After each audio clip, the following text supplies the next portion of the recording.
Hello and welcome to the Chelsea Fans Channel. I'm here today with Chelsea fan and football journalist Dan Levene. Dan, how are you, mate? I'm good, thanks. Yourself? I'm all right, I'm bearing up. Yeah? Just about. It's been a tough time, hasn't it? It really has. Yeah.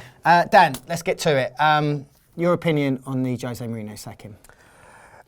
It's been obviously emotional, certainly. Yes. It's certainly been that. It hasn't been surprising, I'm afraid. It's been something that's been in the waters for a while.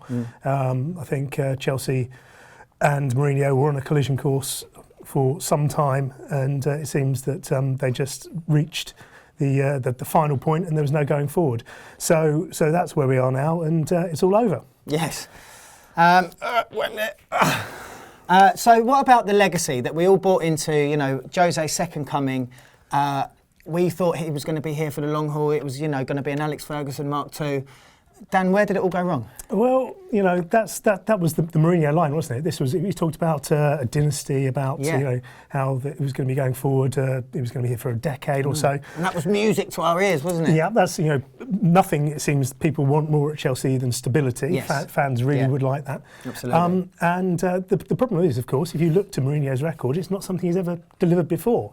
Which it's also not something that Mourinho, that Abramovich era Chelsea have ever delivered before. So you've got two people who are into sort of constant, casual, short-term relationships. Yeah. So they're going to settle down forever. And funnily enough, it didn't happen. It didn't happen. So is sacking Jose a backward step for the club?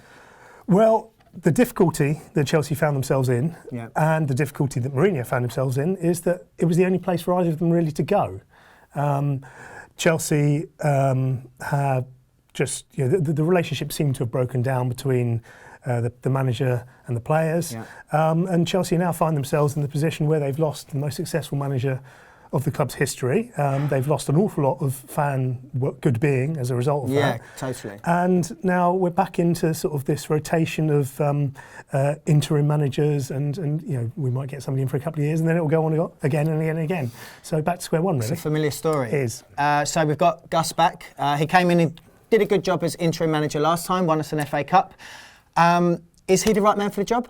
Gus is a popular guy. He was popular with the players last time. There's still one or two people there. I saw him walking around the pitch post-match after the Sunderland game, seeing John Obi Mikel and sort of going, "Are you still here, John?" Yeah. He's very much liked by Abramovich. He's been advising Abramovich for years. He's basically got him on speed dial. If you look at all of the players that we've signed as a club in the 6 years or so since Hiddink went, he's had a say in all of them. Really? So yes, very much. So you know, he's definitely Roman's man. It's interesting to see that the other man that was being lined up was Juande Ramos. He was very much Emenalo's man. So Emenalo, not a very popular character at the Bridge. Absolutely, yeah. So it sees, you know, we can see that battle has been fought and won by Abramovich, as you would expect. Thank God for that, eh? But you know, here he is again. We'll see if he can do what he did last time. He was very, very successful last time, of course. Yeah, true. So at the match this weekend against Sunderland, first game without Jose, Hiddink was